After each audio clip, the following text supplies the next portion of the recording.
Electrochemistry के first video lecture के अंदर आपको बताया गया था कि कंडक्टिविटी और उससे रिलेटेड प्रॉब्लम्स को किस तरह से सॉल्व किया जाएगा और क्या क्या प्रॉब्लम आपसे पूछी जा सकती है। उसके रिगार्डिंग एक्सरसाइज भी आपको व्हाट्सएप की गई थी और आपको उस एक्सरसाइज को सॉल्व कर लेना होगा और उसके आंसर आपने हमें वापस भेज देने होंगे, या तो यूट्यूब के कमेंट सेक्शन में आप उनको वापस भेज दीजिए या हमारे व्हाट्सएप नंबर पे जो कि आपको ऑलरेडी दिया गया है। देखिए, ये हम मॉक टेस्ट की तैयारी कर रहे हैं और जो बच्चे अभी हमारे साथ जुड़े हैं वो इस बात को जान लें अच्छे से कि मॉक टेस्ट नेक्स्ट वीक के अंदर हम मॉक टेस्ट के बारे में आपको बताएंगे कि कब होगा, क्या होगा, एटसेट्रा। मोस्ट प्रोबेबली वेंसडे और थर्सडे के अराउंड मॉक टेस्ट लिया जाएगा और आपने उस टेस्ट की तैयारी किस तरह से करनी है ये हम डेली वीडियो लेक्चर्स के अंदर आपको बता रहे हैं। अभी तक हम सॉलिड्स सॉल्यूशन के बारे में बता चुके हैं और इलेक्ट्रोकेमिस्ट्री के बारे में हम बता रहे हैं।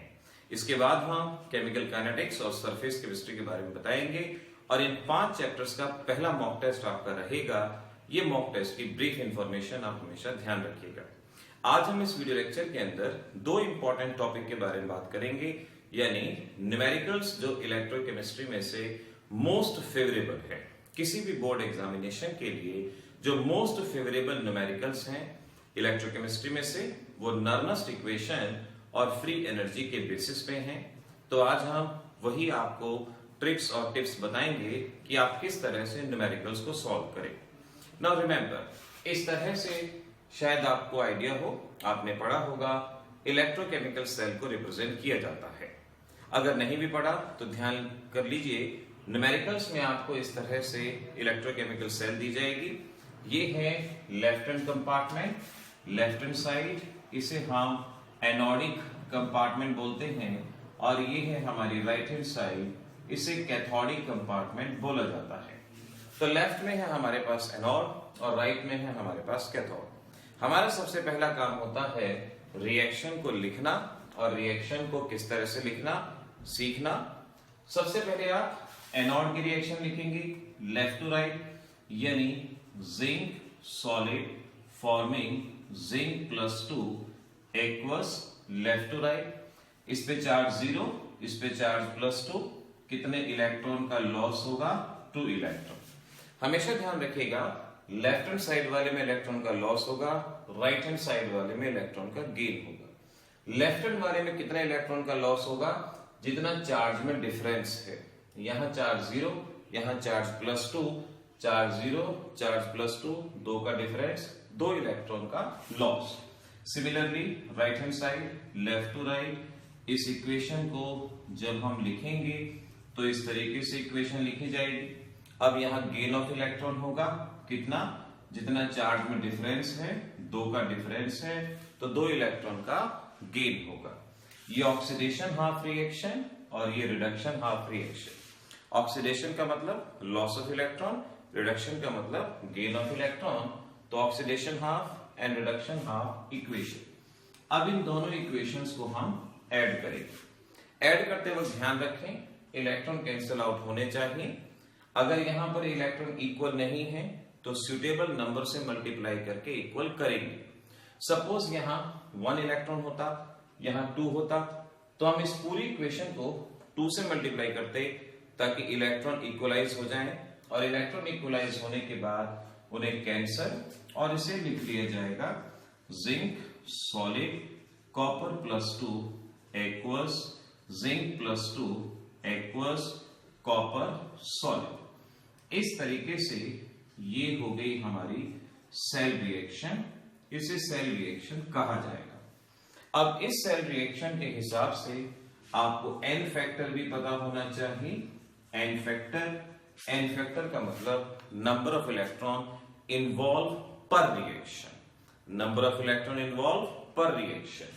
एक रिएक्शन में कितने इलेक्ट्रॉन इन्वॉल्व होंगे? जब इक्वलाइज कर लिया जाएगा, दोनों में equal number of electron involve होंगे, तो पर रिएक्शन कितना आया? 2। तो यहां एन फैक्टर कितने का रहेगा? 2 का। अब इस इक्वेशन के लिए हम नर्नस्ट इक्वेशन लिखेंगे। नर्नस्ट इक्वेशन है E cell E naught cell -0.0591 and log product raise to the power coefficient reactant raise to the power coefficient. Nernst equation का डेरिवेशन आपके सिलेबस में नहीं है। आपने पहले इस इक्वेशन को समझना है कि आखिर ये क्या चीज है। E naught cell, E naught cell से हमारा मतलब है standard EMF E naught cathode minus E naught anode. Standard EMF of cell कहा जाएगा ई नॉट कैथोड यानी standard electric potential of cathode, standard electric potential of anode. For example ये value आपको numerical में दी जाएगी।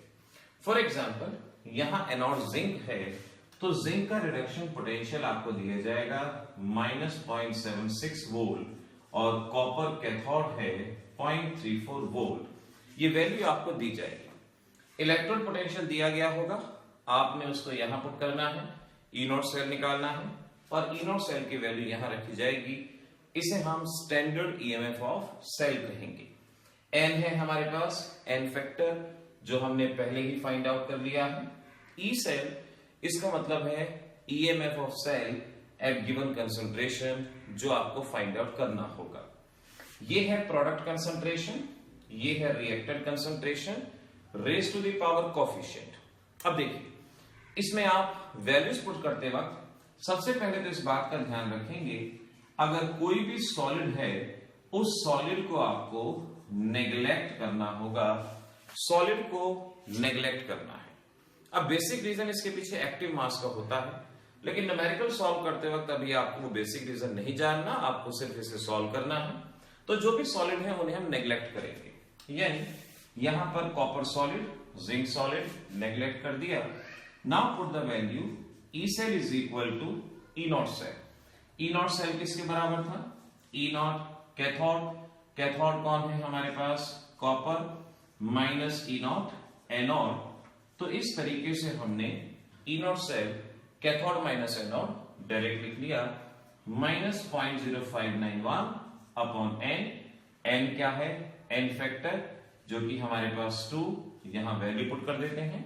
लॉग प्रोडक्ट कंसंट्रेशन, सॉलिड तो neglect हो गया, प्रोडक्ट में कौन बचा? जिंक +2, कोफिशिएंट 1 है, डिवाइडेड बाय रिएक्टेंट, यहां से सॉलिड नेग्लेक्ट हो गया है तो ये है कॉपर +2 एक्वस और कोफिशिएंट है इसका 1। Now put the values, so we can say E cell E naught copper.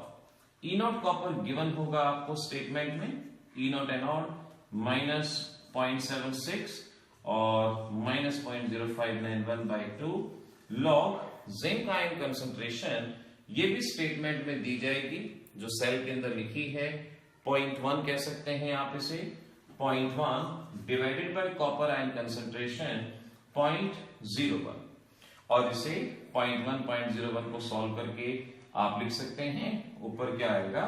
log 2, log 10। Now log कैसे देखना है ये हम आपको पिछले कुछ वीडियो लेक्चर्स में सिखा चुके हैं। लॉग देखना आपको डेफिनेटली आना चाहिए इस चैप्टर के लिए, केमिकल काइनेटिक्स के लिए लॉग बहुत इंपॉर्टेंट चीज है, आपको देखना आना चाहिए। नाउ अब आपने इसको सॉल्व करना है, सॉल्व करके देख लीजिए कितना आएगा 1.10 0.0591/2 log 10 होता है 1।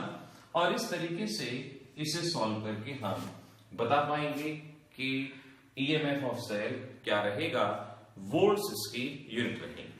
तो कोई भी न्यूमेरिकल जो भी आपको ईएमएफ के बेसिस पे दिया जाएगा आपने उसे इसी तरह से बड़े ध्यान से सॉल्व करना है, मुश्किल नहीं है। गलतियां क्या करते हैं आप, कोफिशिएंट की वैल्यू पुट करते वक्त गलती करते हैं, वो गलती ना करें और बड़े ध्यान से इक्वेशन लिखें, इलेक्ट्रॉन्स को आपको कैंसिल आउट करना होगा। एक और चीज, यहीं पर एक और न्यूमेरिकल जो हमारे इस चैप्टर में हमसे पूछा जाता है वो है regarding the free energy change ΔG0 minus NFE0। इस बेसिस पे आपसे न्यूमेरिकल पूछे जाते हैं। स्टैंडर्ड फ्री एनर्जी चेंज बताना है या यूजफुल वर्क डन बताना है, इसे स्टैंडर्ड फ्री एनर्जी चेंज कहेंगे या यूजफुल वर्क डन के नाम से भी इसको पहचाना जाएगा। तो देखिए वैल्यूज क्या रहेंगी आपके पास, एन अभी हमने देखा 2 है, Faraday 96500, E naught cell cathode minus anode, cathode का रिडक्शन पोटेंशियल मैंने अभी बताया था 0.34, यहाँ 0.76, और जब ये वैल्यू को सॉल्व किया 1.10, इस तरीके से ये डेल्टा जी नॉट की वैल्यू हमारे पास आ जाएगी। तो ऐसे आपको डेल्टा जी नॉट सॉल्व करना आना चाहिए। डेल्टा जी नॉट हो गया, ईएमएफ ऑफ सेल हो गया, ये दो मोस्ट इंपॉर्टेंट न्यूमेरिकल इस चैप्टर के कहलाए जाते हैं। कोशिश कीजिएगा एक और रिलेशन अगर आप याद रखें, delta G is equal to -2.303 RT log Kc, equilibrium constant और डेल्टा जी के बीच का रिलेशन। अभी आजकल आपके एग्जाम में इसके बेसिस पे क्वेश्चन रेयरली पूछे जाते हैं, नहीं आते। मेनली हमारे पास हमें इस टॉपिक पे और नर्नस्ट इक्वेशन पे, इन पे ही न्यूमेरिकल को सॉल्व करना है, इन पे ही हमें कंसंट्रेट करना होगा। तो इस तरह से ये दो टाइप के न्यूमेरिकल बहुत अच्छे से कीजिएगा।